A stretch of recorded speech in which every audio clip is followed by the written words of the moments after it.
संघर्ष करत असताना कार्यकर्त्याला खूप आक्रमक पद्धतीने मांडणी केली जाते आणि परत त्याला थोडंसं ट्रोल पण केलं जातं. पण त्या गोष्टीची आम्ही कधी काळजी केली नाही, पण आम्ही प्रश्न मांडण्याचा खूप प्रामाणिकपणे प्रयत्न करतोय. आत्ता जरी वर्षभराच्या कालावधीमध्ये आमच्या अनेक मागण्या आहेत.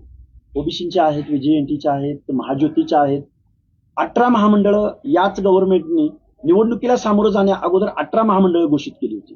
पण त्या महामंडळांना अजूनही अध्यक्ष भेटलेला नाही, अजूनही कार्यालय भेटलेलं नाही. कालचं बजेटरी सेशन झालं.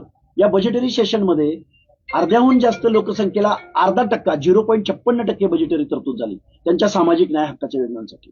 मी थोडंसं मला काही गोष्टी आम्हाला जाणवल्या या गोष्टी डोळ्यासमोर ठेवून आम्ही आक्रमकपणे भूमिका मांडत आलोय.